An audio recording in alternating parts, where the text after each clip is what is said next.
Football then and now, a fun look at football nostalgia and the modern game intertwined. Join us.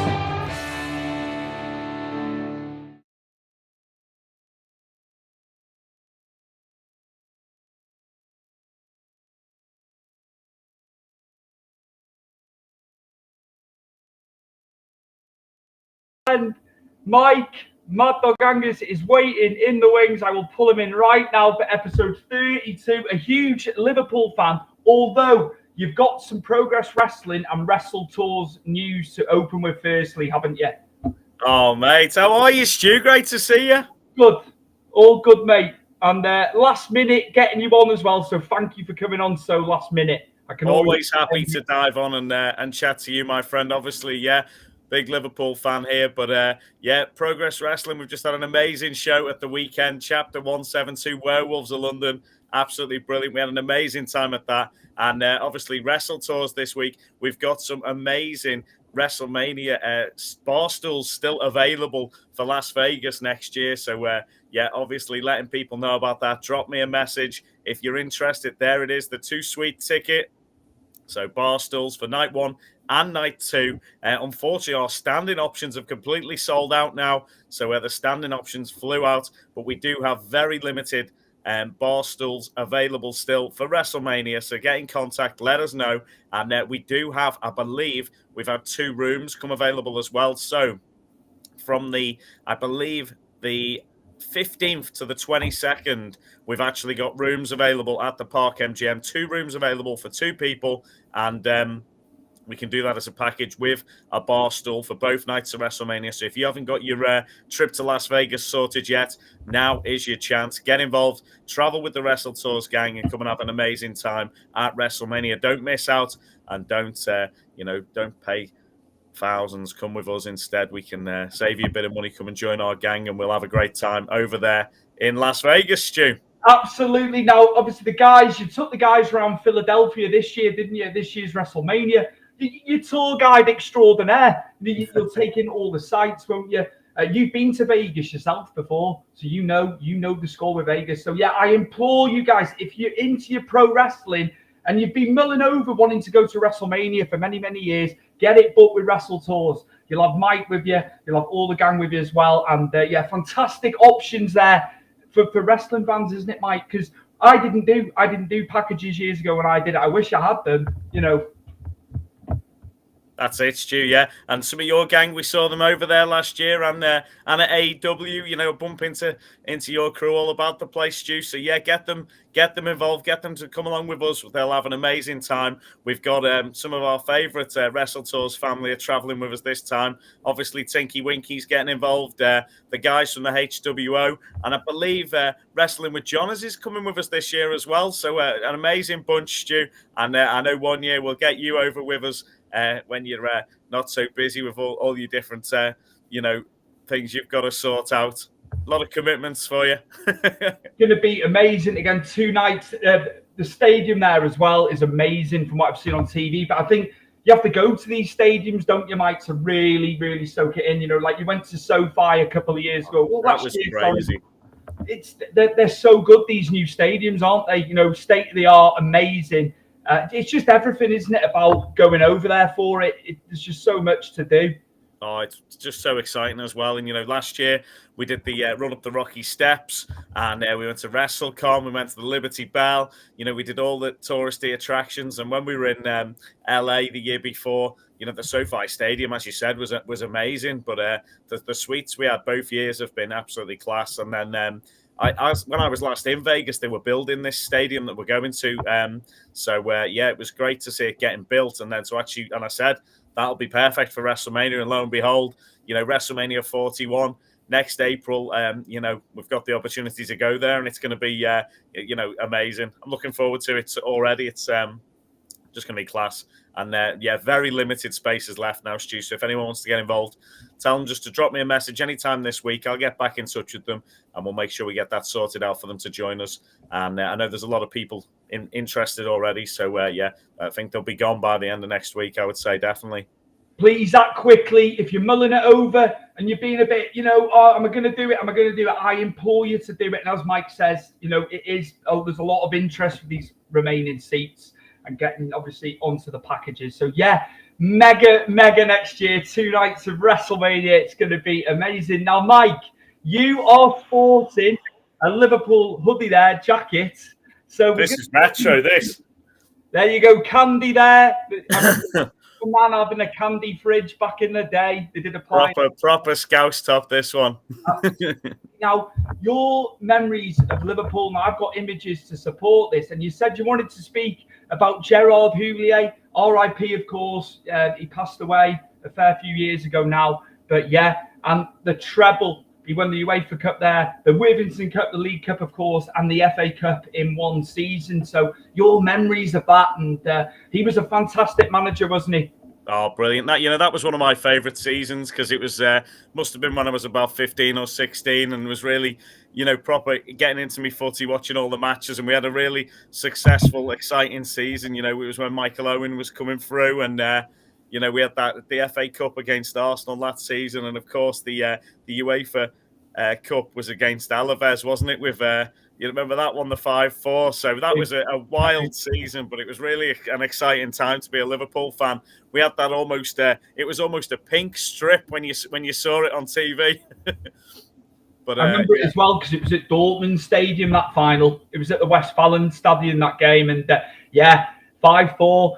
And Jordi Cruyff was playing for Alaves. Yeah. I can remember him playing for him. What a game, what a match that was, even for me. Being a Blue Nose, when the English teams are in the final, I want them to do it. I'm not against Liverpool in that respect. They got to the final, wanted to see them do it. Some people might not like me saying that, but that's the case. But yeah, dramatic fashion that year, Stu, for sure. I mean, you were up against it against Arsenal in that final as well. But that goal by Michael Owen, fantastic. It's so memorable. And that kit they had as well was very Halloweeny as well. Perfect for the theming today. But I'll tell you a funny story actually, Stu. I've always got a good story for you, haven't I? But when they did the title celebration, the celebration for winning them 3 cups, they did a bus through Liverpool city centre. And at the time, I was doing a bit of running and stuff. And I tell you what, I chased that bus to get a few snaps, a few photographs. I'll have to send them over to you to have a look at. But literally, I chased after that bus that had won the cups through the city centre of Liverpool along the Strand and up as it headed out of town. And Michael Owen and some of the players had spotted me following the coach and were just laughing their heads off, pointing at me. Come on, the lads. giving it toes mate. That day, trying to keep up, Mike, eh? Got a great few photos of them. What were your thoughts when him and Roy Evans job shared initially? Yeah, interesting. That was unheard of, really. And I think it was only a matter of time that it'd be one of them who would take the job, and it was obviously going to be Houllier. But people were questioning that at the time. I can remember they job shared, didn't they, for quite a bit. Yeah, Roy was absolute legend, but it was coming towards the end of his tenure, and they brought Gerard in, and they did, what I think was, there might have been some politics back of house or whatever, but it seemed like an interesting thing to do and give them a chance to work together and sort of introduce Gerard to the club and how things were going to be going and stuff. And I think it's an interesting way of doing things. Obviously, you've got to think you're paying 2 people's wages at the time, but it's if that brings in a manager and gets them set for success, then that could be obviously, I've not really seen anyone else do that since, as far as I can remember. So obviously, it didn't necessarily work, but for that, an interesting way of doing things. I can remember it was nice. I can remember the Swedish national job being job shared probably about a decade ago or so. I can remember there was 2 of them. So it happened at international level as well. But crazy. But Roy Evans, he was synonymous with the club for years. He coached for years, didn't he? So you can kind of understand they wanted to give him a go. And it does make sense because he was a one-club man, wasn't he? That's it, exactly. Started in the boot room back in the day and then worked his way right the way up. But I'm just thinking I'm sure you'll probably we're going to ask this in a minute anyway, but just thinking back to the first game I went to, because when I was really little, I wasn't that interested in footy. But I remember when I was about, probably when I was about 10 or 11, I got into it a bit more around Euro 96. And And I went to I think I went to my first game just a bit before that at Anfield with my uncle Al and my dad and my brother, and went to see. It was Liverpool versus Wimbledon was the first game I went to at Anfield. And if I remember correctly, it was back in the proper, oh, here we go, yeah, the proper crazy gang days with when they were all Dean Oldsworth and Vinnie Jones all going off their heads. So I think it was 2-2, if I'm not mistaken, Stu. I'm sure we could find the result.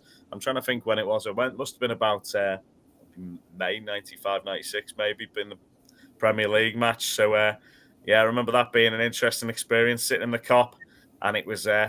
everyone was standing up, so as a kid it was just chaos in there, but loved it. There you can see, I can see Dean Holdsworth there, who obviously played up front for Wimbledon. The crazy gang, man, the shenanigans before the game. You've heard all sorts of stuff, how they used to intimidate the opposition before a ball had been kicked. There was all sorts of stuff going on, and Vinnie Jones, obviously, he was at the centre of it all, wasn't he, for so many years, Mike?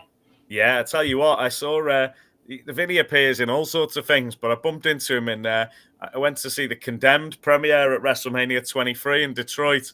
And obviously he was in that, wasn't he, with Stone Cold Steve Austin. And Austin was out at the end of the movie having a beer. So, Vinny's recently been in Only Fools and Horses, the musical down at the West End in London. So I popped along to see that a few months back. It was before he was in it, but that's worth going to see, Stu, if you haven't seen it. Very, true to form of the stories and everything. Paul Whitehouse is heavily involved in that, isn't he, down in London, if I'm not mistaken? Yeah, but the night I went, it was Les Dennis in it. Oh, right, okay. Playing Paul Whitehouse's role, and he was brilliant as well. So, he plays Grandpa, obviously, and then, I won't say any more than that, but there might be a bit of a surprise in it. I've got one here from, obviously, the FA Cup final in 1988, just keeping with the crazy gang theme, and you being a Liverpool fan there. So, again, Wimbledon came through this one and won. They won the FA Cup, didn't they? They were underdogs. I don't want to see that one, Stu. I just threw it in there, Mike. You had to get your little dig in, didn't you? But yeah, they were amazing at the time. But again, you wouldn't get away with the stuff on the pitch these days, would you? Some of the stuff that used to go on. It's crazy. You watch it back. Crazy. Oh my days! Like Dennis Wise doing things he shouldn't have been doing. It was to get the edge, wasn't it? And it worked very well for them for many years, didn't it? That's what Ipswich need to start doing now, I think, because they've looked good in games this season. But if they had a bit of crazy gang mentality, they'd pick up a few more red cards. But they've drawn 4 out of 5 and lost 5. Ipswich, you wouldn't believe it. You just wouldn't believe it. It's you can turn them into 1 or 2 wins, then draws. They're up the table, but. They just can't buy a win. They can't buy a win at the moment. They just can't do it. Played us first game of the season. Looked good. And there's Lewis. Lewis, hope you're well. Saw Lewis up in Scotland, if I'm not mistaken, a little while back. So I hope he's well. Lewis, thank you for tuning in as always. And if you've got any questions or anything football related, mate, pump them in, or wrestling related. If you've got anything to ask Mike about progress, wrestle tours, or anything like that, please put your comments in, mate. And I say thank you for tuning in again, mate. We appreciate you. And moving on, you wanted to talk about a player back, 15, 20 years ago now, a bit longer. It's Danny Murphy, of all people. And I think the stat was, if he scored, you beat United. That was a stat for a lot of games during that time. So I've got a visual here. And you wanted to speak about Danny Murphy and obviously against United putting goals in. Yeah, that's the game I was at. That's what I wanted to talk about. Well done, Stu. You've done really well. I think there was a couple of seasons where my granddad used to be good friends with the groundskeeper of Old Trafford. So me and my brother would go and see Liverpool versus Man United every season. We went for like 3 years. And we were at this particular game, but I think if I remember correctly, both years we won, and both times it was 1-0 to us, and Danny Murphy scored. And I was sitting there, I had to sit with the Man United fans, obviously. So it was like the Snickers advert where there's, one guy in the crowd cheering. It's me and my little brother. And it was just a bit mad. But I think it was that specific game you've put the image up of there when Fabian Barthez and Raymond van der Houw, I think, was United's second keeper, and they were passing the ball across the pitch. I was sitting at that end where that goal scored, and I was literally where he's taken that free kick from. I was on the left-hand side from there, so I had a really good view as well. But basically, when they were before the game, the two keepers were passing the ball across field to each other, practicing the goal kick, Stu, and Barthez put one through the seat next to my little brother. Literally put the seat through completely, destroyed it. And the staff came and just literally came and put a new seat on in about 30 seconds there at Old Trafford. So very organised, and must have been ready for Barthez. Must have been trying to take people out in the crowd that day. I've got another one as well, a bit more. It'd be after that first one, I think, judging by the kit. And again, he scored again, and that was the stat. You won every single time. For like a long period where he was playing or he scored, it was one or the other. What a stat! And United being the way they were, especially at Old Trafford, not many teams went there and got wins, did they? That was it, yeah. And I was lucky enough to be at all their matches, so yeah, it was just interesting as well. I think the stat is if the Mad Dog's there and Danny Murphy's there, Liverpool wins. So double trouble. We've never been in the same room again since.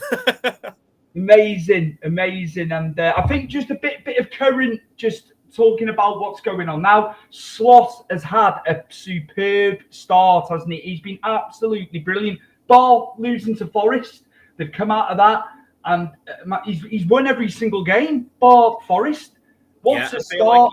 And they're playing a bit differently in some respects. I know it's still Klopp's players, but you can see the patterns of play and stuff. He is implementing different ways, isn't he? From what I can see on the outside looking in. Yeah, they look very well drilled, as you said, Stu. And that Forest one was a real anomaly. It was. It just looked like every now and again you work people so hard that just every now and again they hit a bit of a brick wall and run into a team who've got that goal in them, and then it just looked like the ideas just weren't there on that day. Everyone has a bad day, but I think they've shown that they've got back on the bike and doing really well, and exciting play. Some of the players who we've even had a few injuries and they're still looking good. So I've enjoyed watching us. It'll be really interesting to see. I know you're going to go on to this in a moment, but it'd be really interesting to see what sort of squad rotation there is this evening for Brighton, because Brighton are a tough team and are quite exciting to watch. But obviously, you don't want to go out the cup, but as well, you are going to want to rotate the squad a bit for the big game against Brighton coming up at the weekend. It's mad. Like that Herzl has come in. De Serbi went on to Marseille. What a start! I can't get over the fact he's 31. I know if you're good enough, you're old enough to be a manager. I'm not disputing that. That's just only a year older than me and you, mate? But he did so well at St. Pauli in Germany, and then they took a punt on him. And early into the season, we're about a quarter of the way through, aren't we? A very good start. I would say Forest and Brighton have been surprising. They've been the two surprise teams for me. Forest are going great guns at the moment. They're really good. I think they might be on close to 2 points a game, Forest, considering they had the points deduction like Everton last season. It seems to be going really, really well for Nuno Espirito Santo at the moment. Yeah, I've only had a chance, talking about Everton, I've only had a chance to watch one game of Everton this season. Obviously, yourself and my best friend's an Everton fan as well, and a few of my family as well. But obviously, I was at my uncle's a couple of months back for Match of the Day, and it was actually, and he said, "I'm going to bed. I'm not watching Match of the Day with you," because he'd seen his scoreline already, and it was when you lost to Brentford 3-2 and you'd been 2-0 up. But that was also the day that Liverpool lost to Nottingham Forest, so I'd avoided the scores all day because I've been working. Buzzing about watching Match of the Day, saw Everton lose, was like, bloody hell, my uncle hadn't even bothered watching it, and then he thought we'd won, so he's left me up to watch it and have a bit of a celebration, and then we lost as well. I was like, what a rubbish day of football. Honest to God, and I tell you what, we were like the precursor with 2 goals up in games, and then other teams have gone on to do the same. Yeah. Spurs threw a 2-goal lead against Brighton, funnily enough. Lost 3-2. It happened on the weekend as well. I think it was at the weekend, wasn't it? They had a wild result. And Ipswich being 2 up, and I know they had a man sent off. They ended up losing 4-3. And teams can't seem to hold a lead But we've come out of that 4 losses in a row in the league and 1 in the League Cup. And Dyche just took 9 points from the last 5. Yeah, we were in dire straits. We were in dire straits, Mike. I was panicking.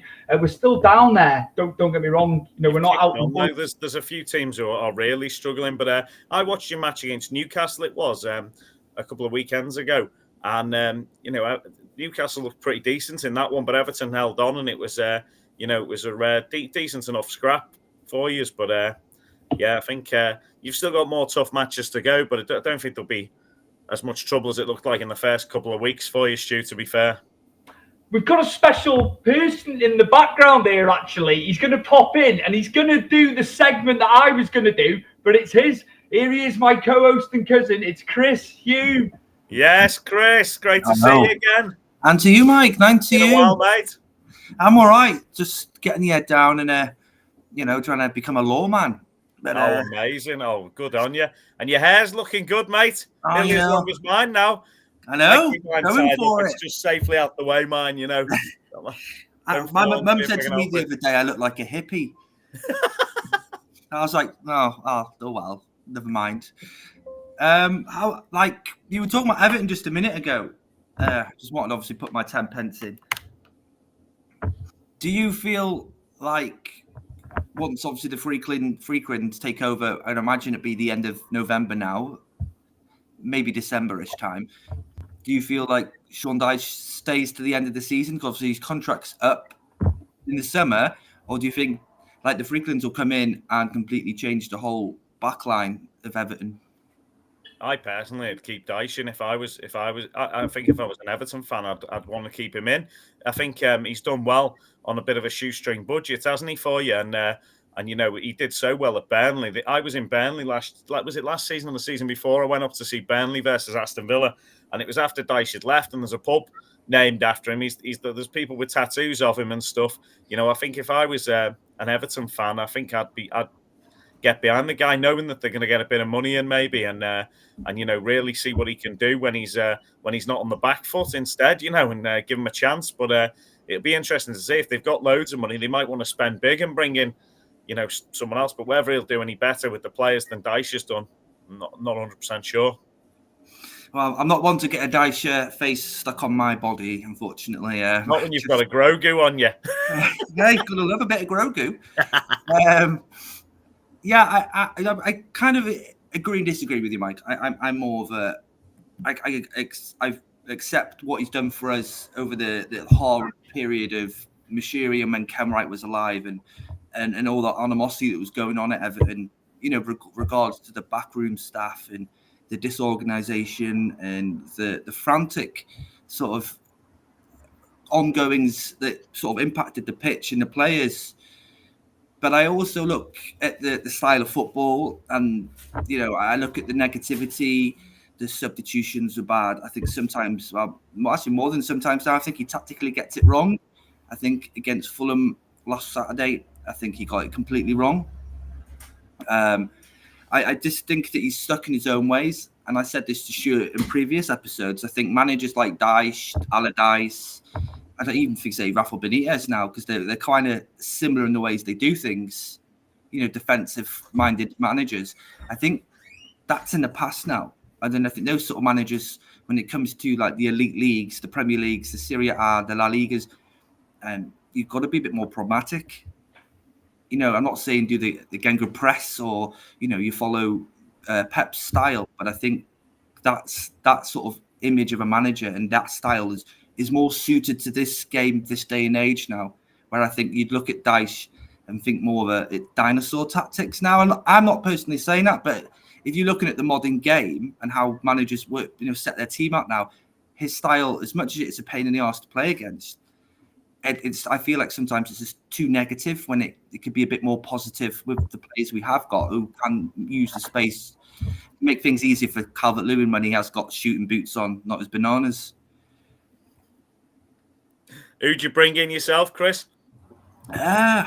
See, I don't know, because obviously people saying Jose Mourinho, and I wouldn't say no to Jose Mourinho. He is a winner, and I think Bar Man United, though he did win Europa League with United, didn't win the league, which is, one of them. But, you look at where United are now and you can see why.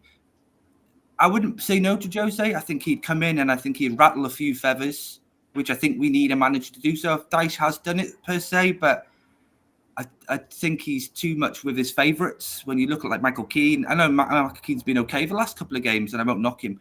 That goal he scored was good. Yeah, he should be playing up front, really. He should be playing instead of Calvert-Lewin, and we'll swap them around. I think he might score more goals than him. I don't know. We need a manager that's got a plan, a 5-year plan. Mourinho is a class act, He made so many seasons a pain in the ass when he was at Chelsea for us parking that bus, and even I saw him. Obviously, he's been to the wrestling a few times with his kids and had a bit of banter on the wrestling. And he's one of my favourite moments of him was at I went to that Soccer Aid match where was it Ollie Mers was running up the wing and he was the manager and he came on and snapped him. That won me over.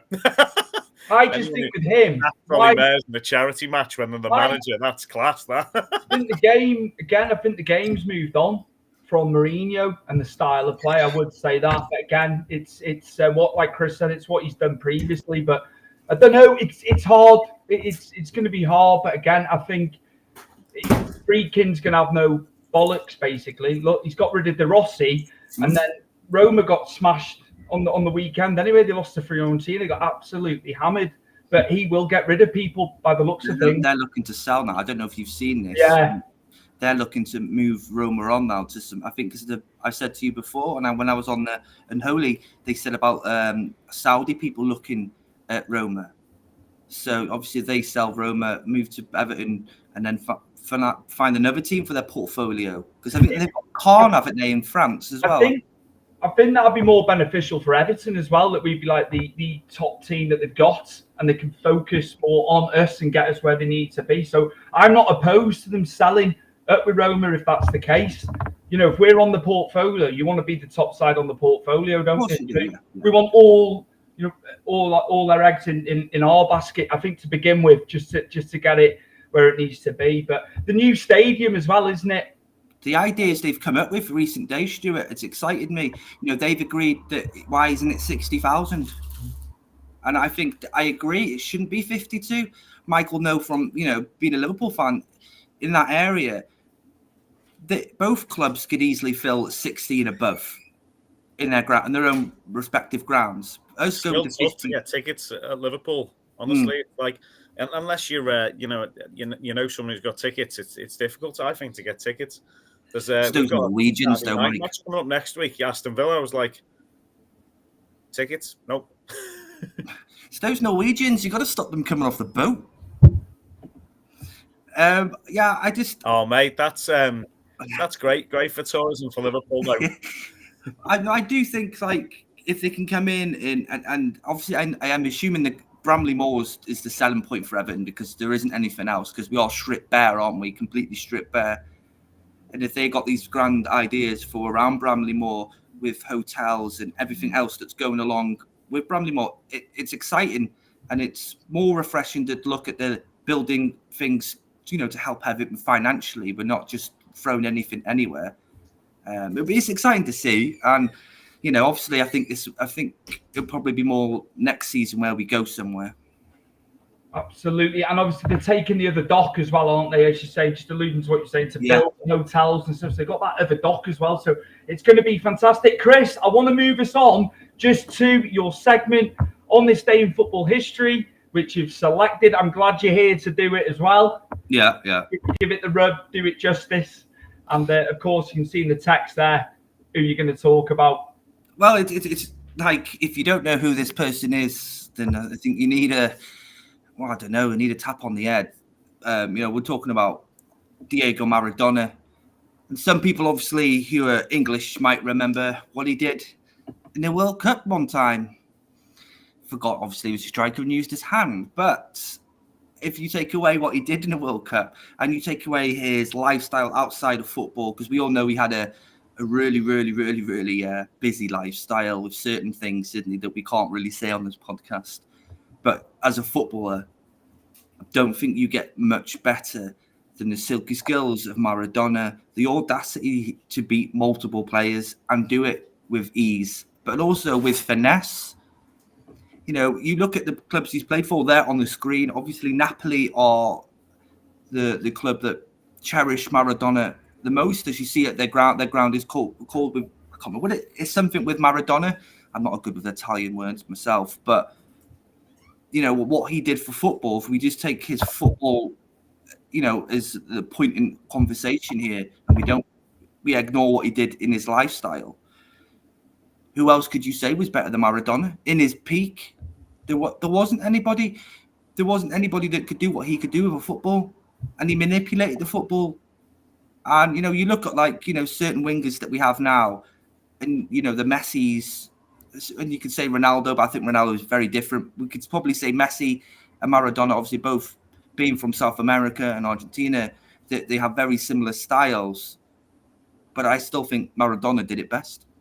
He was, what do you guys think? Hybrid. He was ahead of his time. It was that low centre of gravity. And the second goal against England, let's take the hand of God out of the equation here. When he beat all them players, Peter Reid being one of them, and he just skinned a lot of them and put it away. It was like, two totally different types of goal. That was his style in the second goal. That just encapsulated him, didn't it? It was just amazing. They couldn't stop him, and he would have had a longer career had the outside stuff not. Yeah. I know that's a story for a different day. We don't want to really allude to that too much, because what he did on the football pitch when he was on it was incredible. What are your thoughts on Maradona and memories of Maradona, Mike?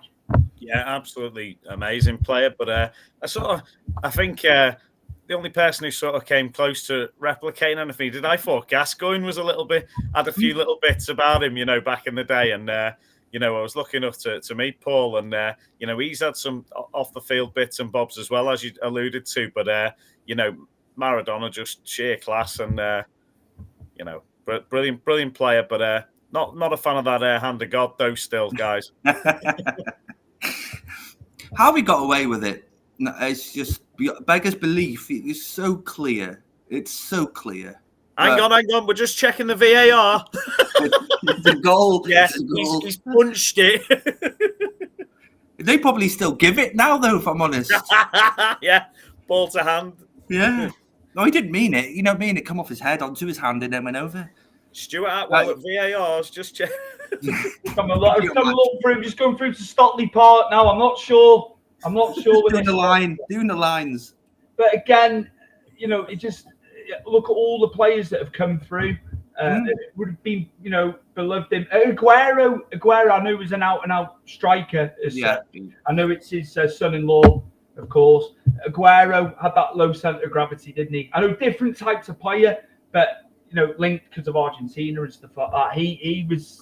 I mean, look at them in the World Cup a couple of years ago as well. They weren't favourites. They lost to Saudi Arabia. They've always had that, haven't they, Argentina? For a small country, what they've managed to do in big tournaments. Going back to Maradona, of course, it's quite amazing for the size of the country, the population. The players that they've produced over the years, I think Brazil are probably the only other country that can probably, can say they maintain that the style and the quality of different types of players that have come out of their country. I think, the Germans, Italy, I think, small portion of British players, but I think the Argentinians and the Brazilians, and especially in South America, there's something special about them.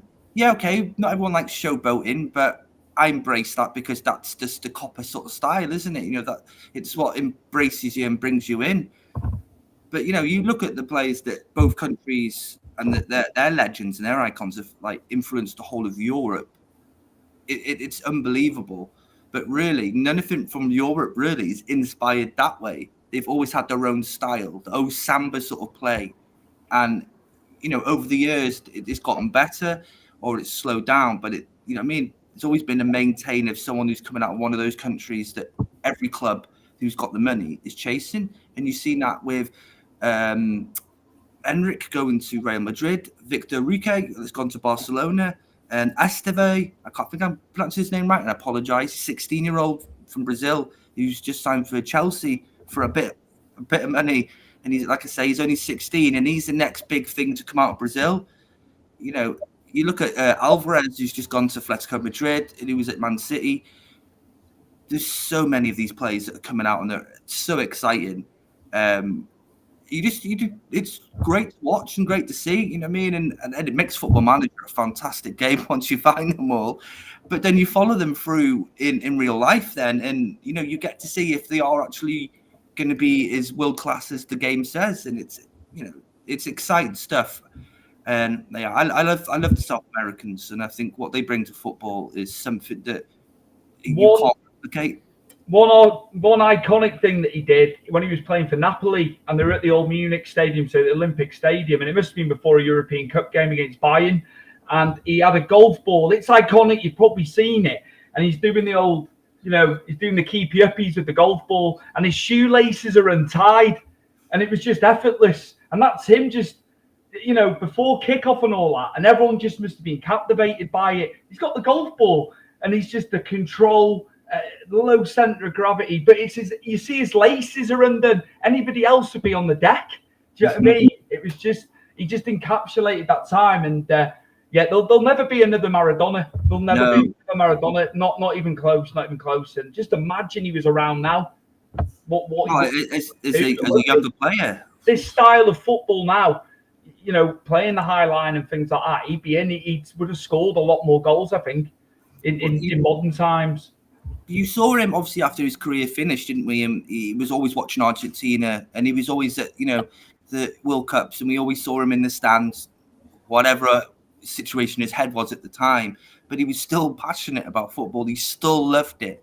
You know what I mean? You could see him, you know, it was the roar of his face watching, you know, his country, you know, and he was lucky enough to manage Argentina, wasn't he, as well?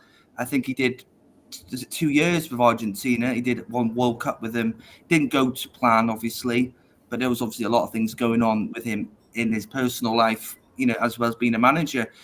I obviously, besides his personal life as a football player, as you say, Stuart, you don't get any player, as Micah said as well, you don't get anywhere close to Maradona. There's players you can say, you know, similar, do similar things, but as a player, icon isn't even big enough as a phrase for this kind of player. You need like some special word for this kind of player.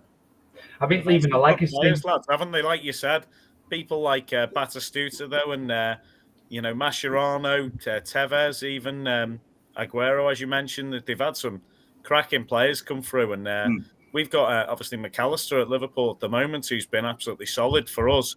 He's been a great player. He's maybe not got quite the flair of your Maradona, but you know, just every now and again, you see, you know, little spots of it. Like, but he's they've brought some great players over from Argentina.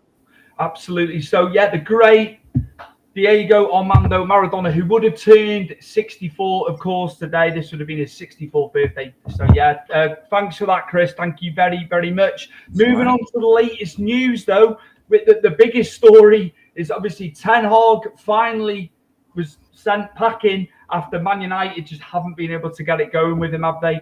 And I think I was speaking to a lot of United fans. I said he was given the due grace drawing them Europa League games. They never mattered. It was what was happening in the league. You know, it's just it was only a matter of time. They can't be down in the bottom half where they are. So I knew, although the West Ham should have had that penalty the other day, don't get me wrong, I think he was going. It was whenever he was going to lose, Ten Hag was out. But Ruben Amorim of Sporting Lisbon, of course, they're in talks at the moment. They reckon a release clause has been met as well. What do you think about Ruben Amorim coming in? Because it's looking like that. They're in Portugal today. Man United's representatives, obviously, because they want to do a backroom staff reshuffle, get all his personnel in. So, Ruben Amorim, it looks like it's going to take over at Manchester United. Ruud van Nistelrooy is obviously in caretaker charge as things stand. So, what do you think, Mike, with Ruben Amorim coming in, and obviously Man United just where they are at the moment in the league? I think it'll be interesting times for them, but I'm not sure if it's the manager or the players who's the issue. And you know, I completely agree. The fans there absolutely, you know, expect so much, and you know, it's a mindset that's been going on for a few years, I feel. But Ten Hag, they have been disappointing under him. There's been times when they've played really well. They absolutely shafted us last season, didn't they? With that match, it was when I was in Philadelphia for WrestleMania. It was Man United versus Liverpool, and we drew 2-2 with them, and then from then on in, it was like, and we weren't going to win the league basically after that matchup. But they've had the moments. They've got some exciting players. I've chatted to a few. I was at a wedding at the weekend, and a couple of Man United fans were chatting about the play and stuff. And they've wanted him out for a little while. The fans, from what I could hear, so at least they've been listened to by the club. And it'll be interesting to see how he gets on, Amorim. But I think I'm surprised they haven't given Van Nistelrooy a bit of a go at the reins and thought maybe until Christmas just see how he gets on, because I feel like the fans would be behind him from his performances for them in the past, and give the guy a chance while he's there. And if he messes up, then at least it'll give the rest of us enjoyment. Absolutely, and that segues perfectly. I was on to Jimmy Farrow of Monty and the Pharaoh Wrestling Podcast. Jimmy is a huge Man United fan, actually an American who actually knows his football, believe it or not. And he called me yesterday, and I took a Knows little. his soccer. I took a little. Don't you dare say that on this podcast. I took a little segment out of it because obviously you're alluding to Ruud van Nistelrooy taking it, who I thought was going to get the job. So here's Jimmy Farrow, big Man United fan, talking about obviously Ruud van Nistelrooy coming in. He doesn't want Amorim. And who is he a legend for as a player, by the way? Just leave him there. Let's leave him there and let him do it. He knows what works and what doesn't. Just leave him there and let him do his thing and stay out of the way. Can't these owners do that? I mean, I'm watching my New York Jets, the ultimate train wreck in any professional franchise. I challenge you to find somebody who shoots themselves in the foot and the arse more than the New York Jets. It's ownership. Get out of the way. Let somebody come in with a proven track record, or at least someone who knows how the organization ran when it was successful. In the Jets' case, never. But in Ruud's case, he knows. He knows.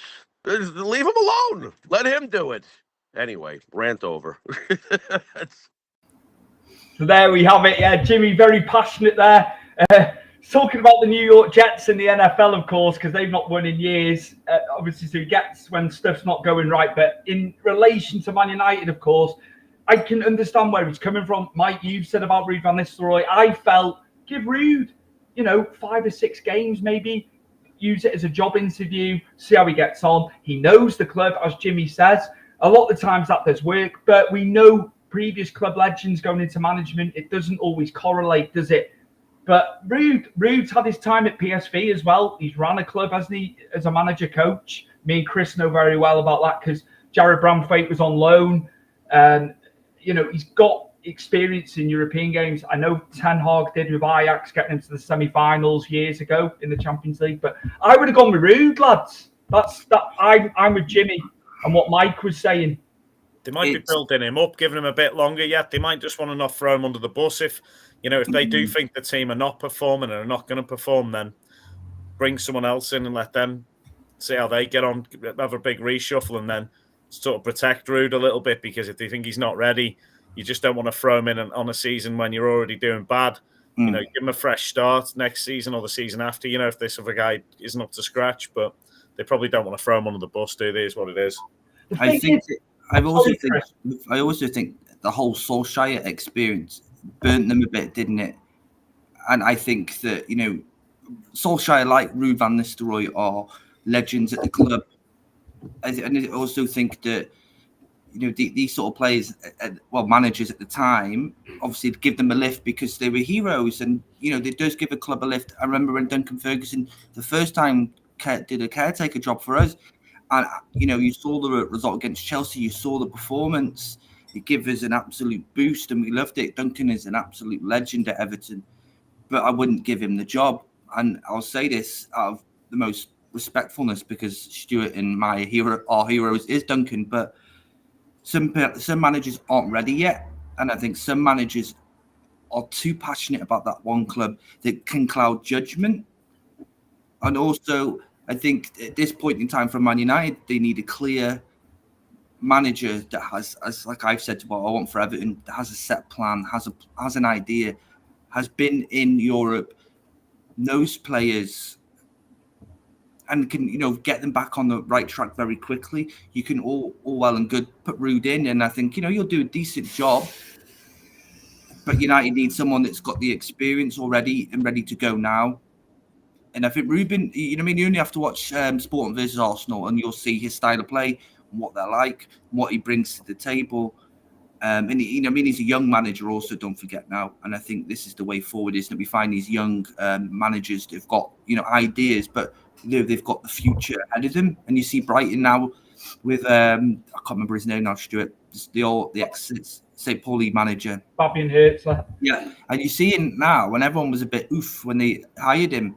But we obviously know with Brighton is they already think 10 years ahead of everybody else. With players now, obviously with a manager, it's finding the right person for the job. You can't look at the managers they've had previously, and they've all had mad fantastic managerial careers. Ajax for Ten Hag, Louis van Gaal had a magnificent managerial career. Jose Mourinho. How have all three managers that have won practically, a lot of trophies in their time and at different clubs, maybe bar Ten Hag, because I think more or less it's Ajax before United. How can all these managers come to United and completely be destroyed? And I go to what you said, Mike. Is it the players?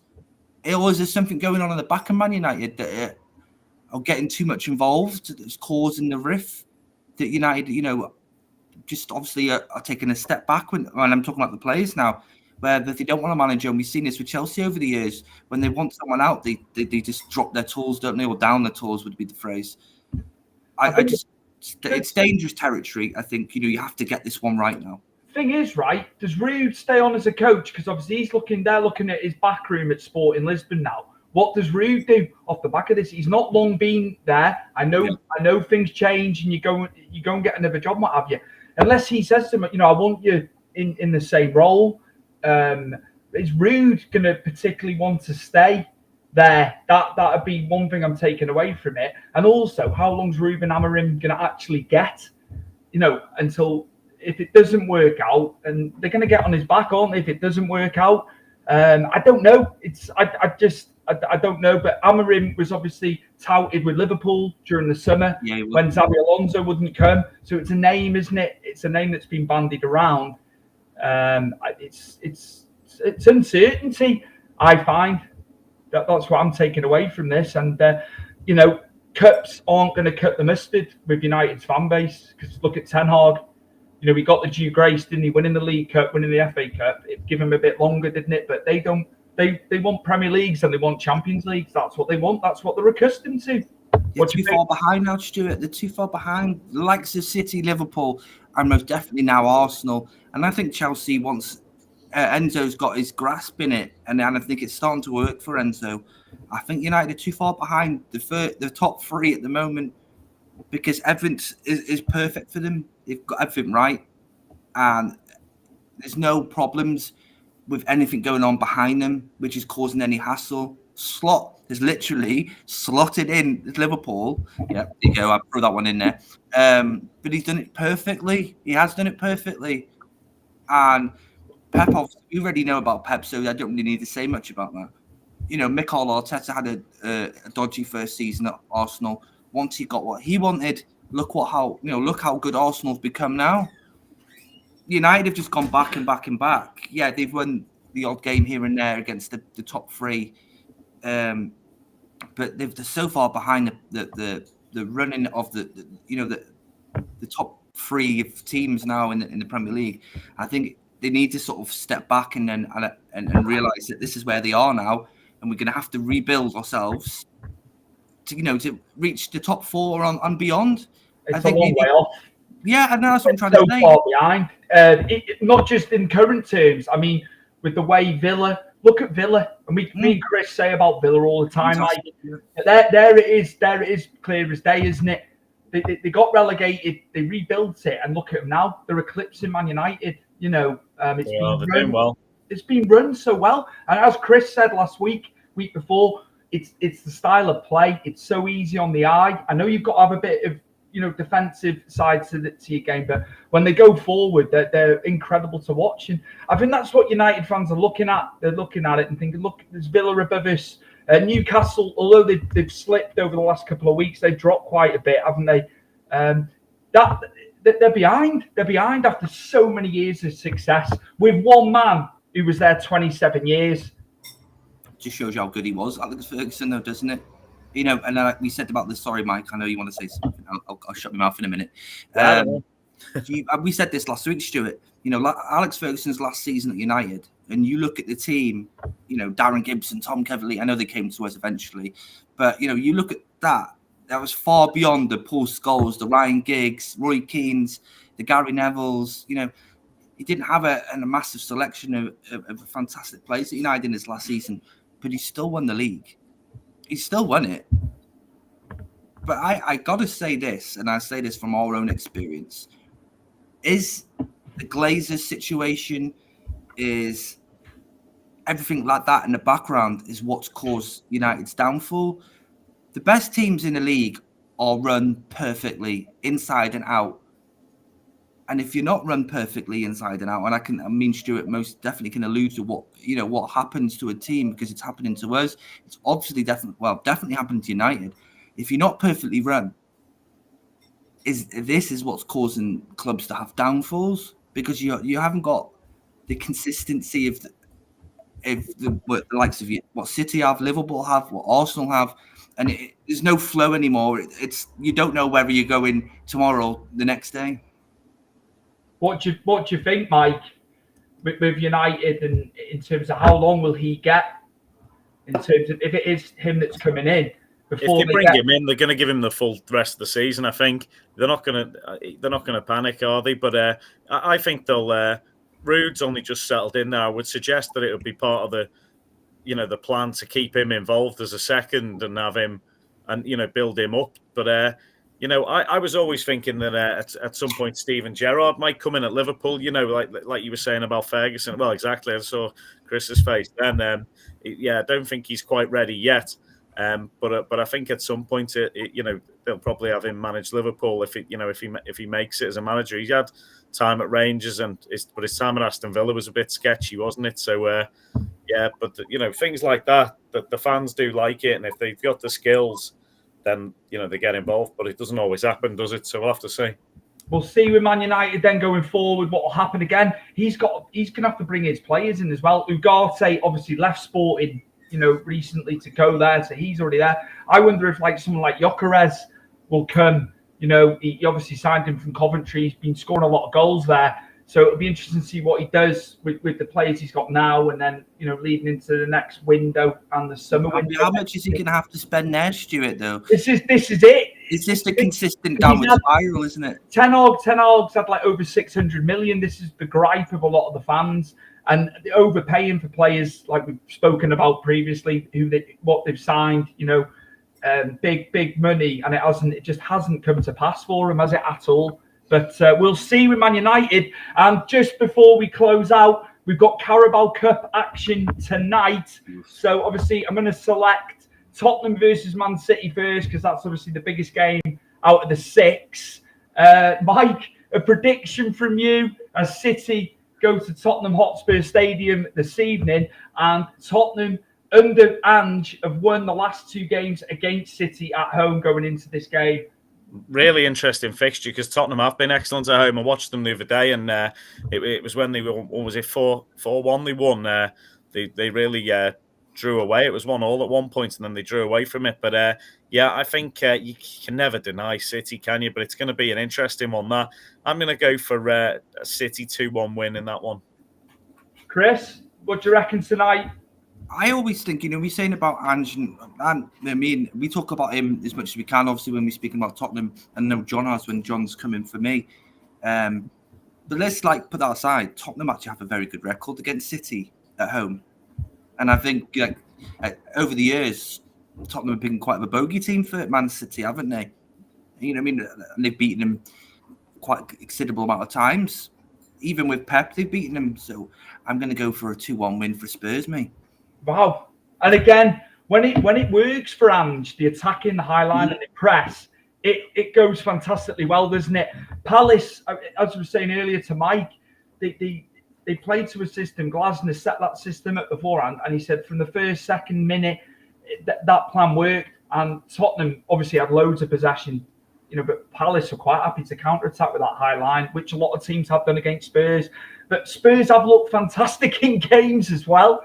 They really, really have. I've got to be fair to them. But again, I've just got City edging it tonight. I just think they're going to come away with it. Although they only beat Southampton 1-0 on the weekend, didn't they? I think everyone thought that was going to be a rout. Like City were going to absolutely obliterate them. But yeah, I've got City just coming through this one tonight.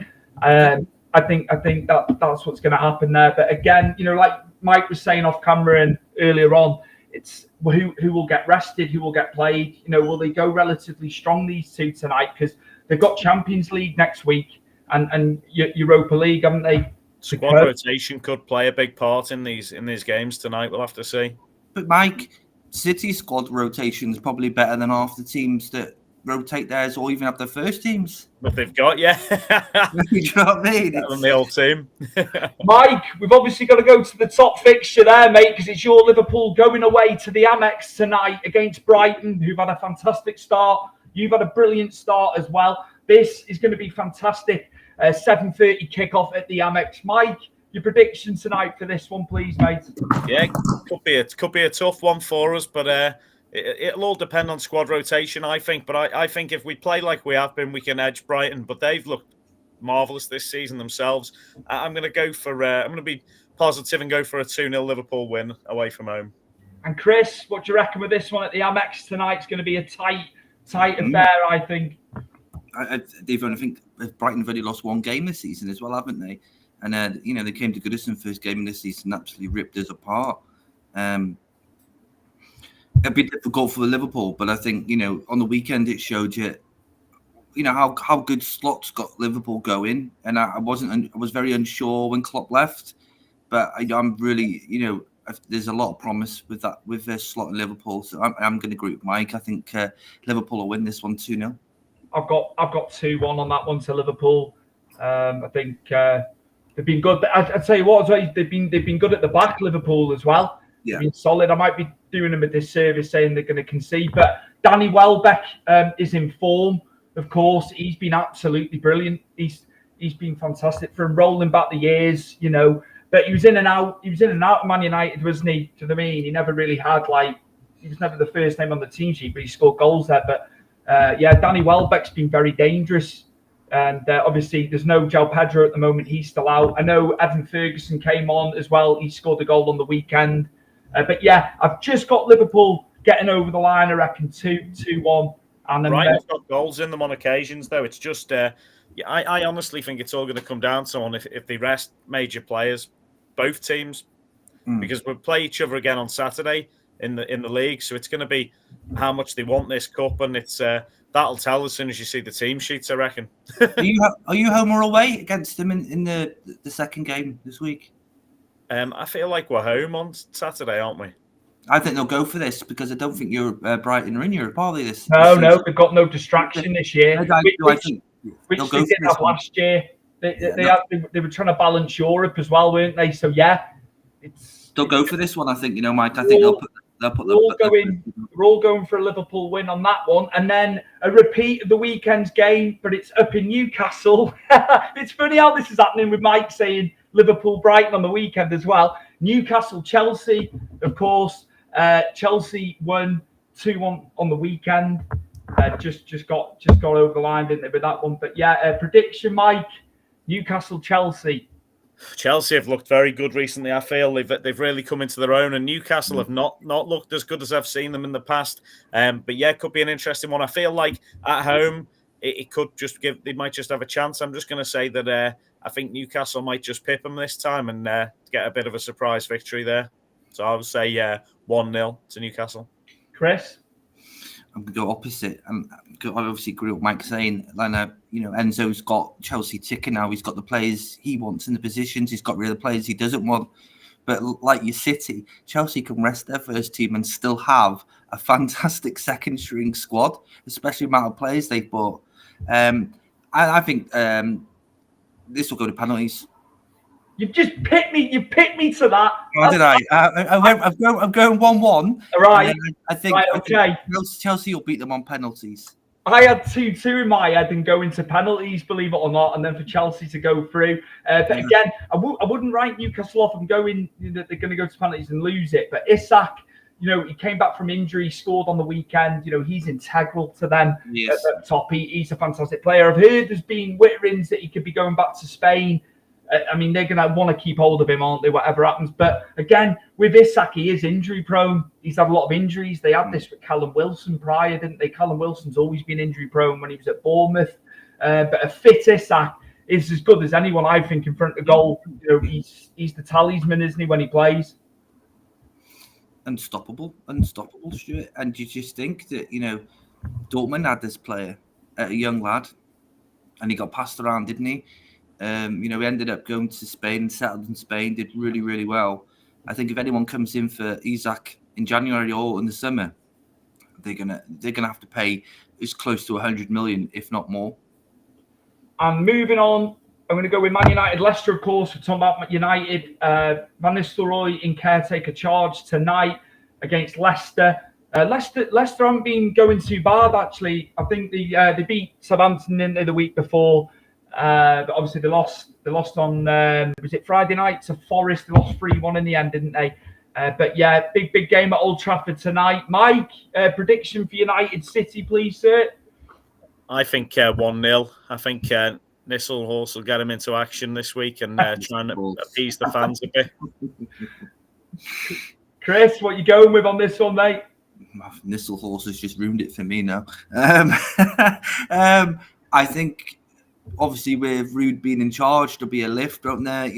We've all seen it before when players that, have taken over, and I've said this about Dunk.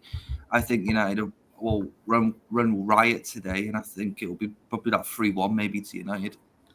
Okay. I'm going to go with 2-0. He's always got a goal in him, hasn't he? He'll get the one goal for Leicester. I'm going to go for 2-0. I'm going to go. I think he may very well start Xerxes ahead of Højlund, but I think that's where they went wrong in the previous couple of games. I think Højlund, I would start Højlund ahead of Xerxes, but there might be rotation, of course, they're probably going to rotate, and he'll have his ideas, won't he? I'm sure he'll put the 11 out that he thinks. It might not necessarily be what Ten Hag was putting out, but I've got United on that one, and then we've got Preston, Arsenal. We're talking about rotation. Surely Arsenal are going to be, heavily changed for this one. No disrespect to Preston being in the Championship, but if any game is going to be rotation with a squad and an 11, it's going to be Arsenal. Mike, Preston, Arsenal, prediction, please. You always have a surprise in the cup, but I think Arsenal will just be too dominant for them. So I'm just going to say Arsenal 2-0. And Chris? Yeah, I'm with Mike there. As much as we'd like to see a shocker, especially if it's against one of the other top four, don't we? Especially when it's not against our own clubs. But we're out of the cup anyway, so it don't matter. But I'd love to see Preston win, but Arsenal are in such fine form, and I think there'll be a breeze for these tonight.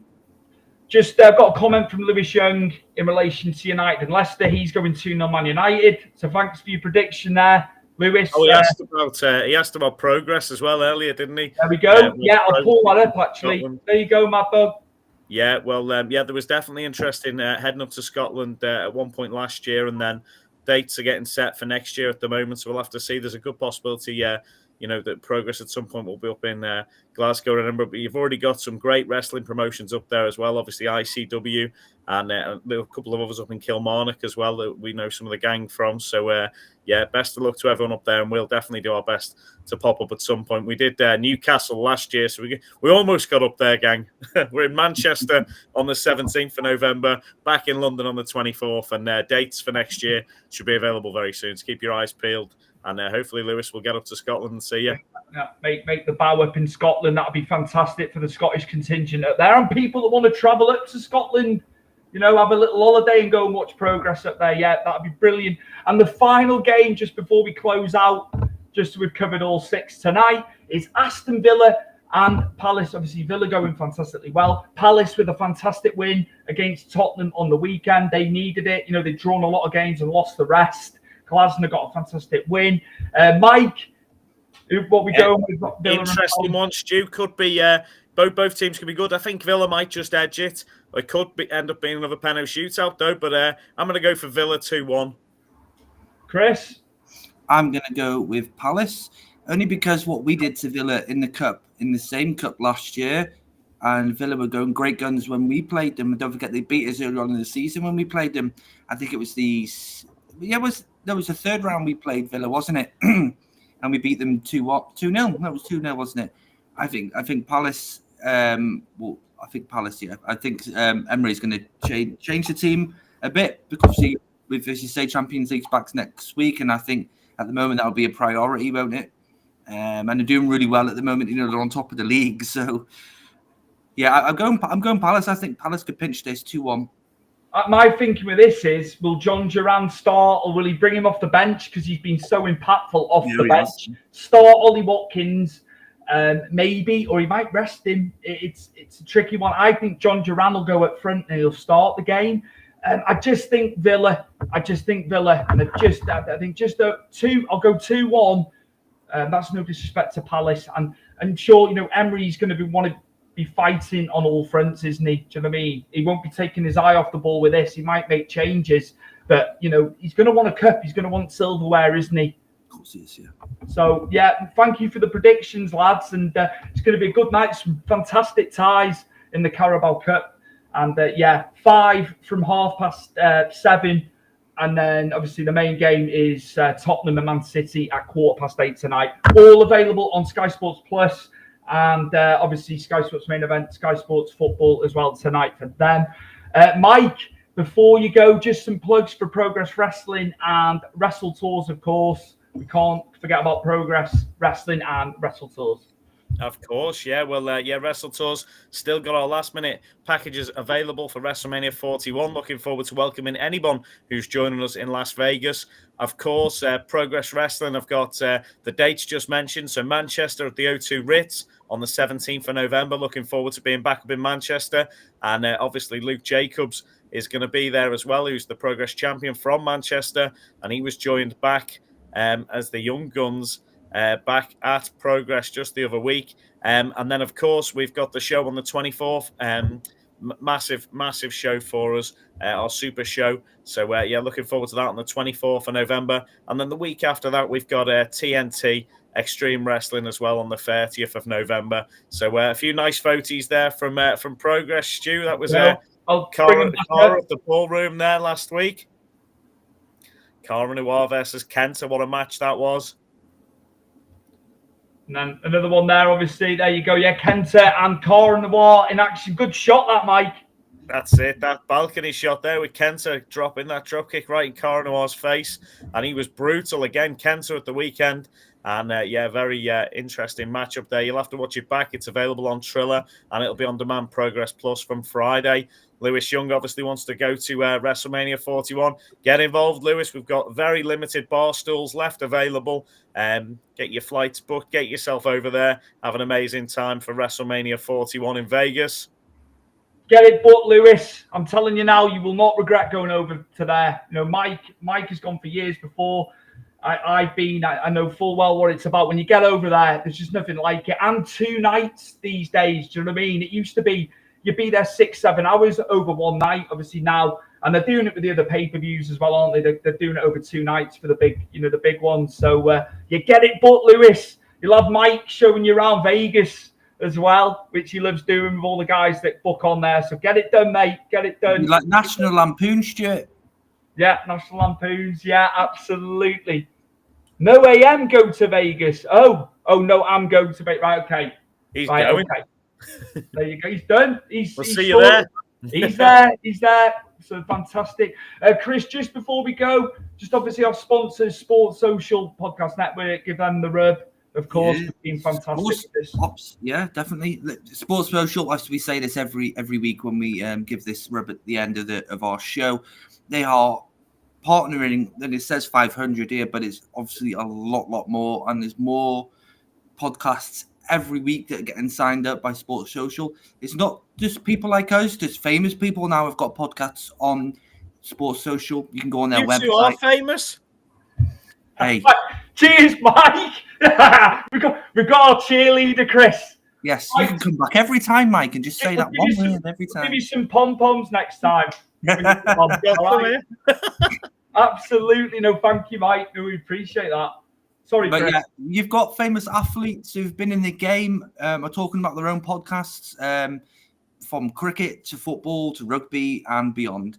Sports Social are fantastic. They look after every podcast, and they have got a lot of podcasts to look after, but they are there for everybody. If you've got a podcast as well and you're looking to join on, get in touch with them. If you want to get in touch with us, we can point you in the right direction with the people that deal with all the stuff that way. They're great. They're absolutely fantastic. We know other podcasts, obviously, Unholy Trinity, Everton podcast. Fantastic what they do. But yeah, they're so supportive. They'll put clips up and stuff like that, and you can get hold of people there, can't you, online, Chris, all the time, up via email. And they're very quick. Media. Very quick at replying, very quick at answering your questions. And as you say about Unholy, they're very good at trying to get people who are on their platform to connect, who are in the same sports as well. Just to mix up and have, us on different shows that they have that's on their platform, and it's good that way. And they're very all for that.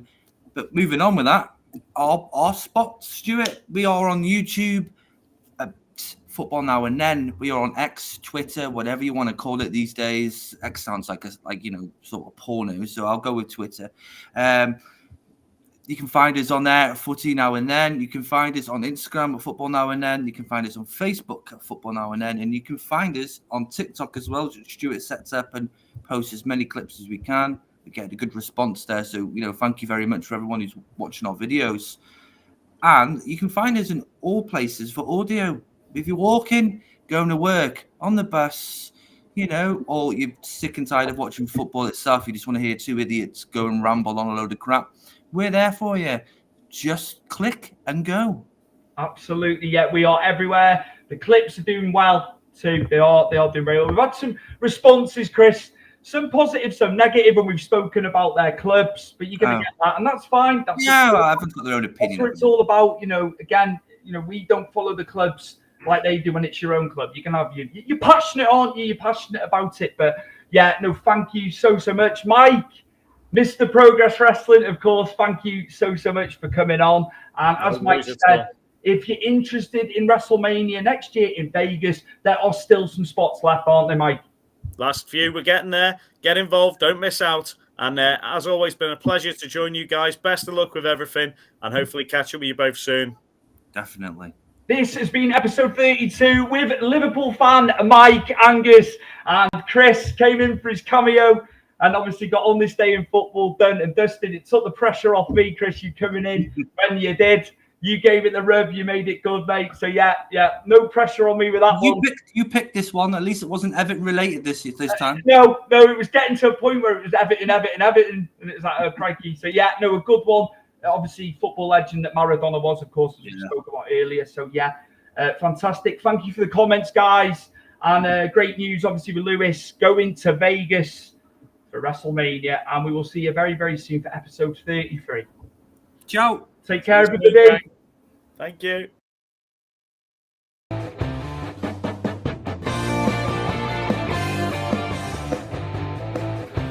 Football then and now, a fun look at football nostalgia and the modern game intertwined. Join us.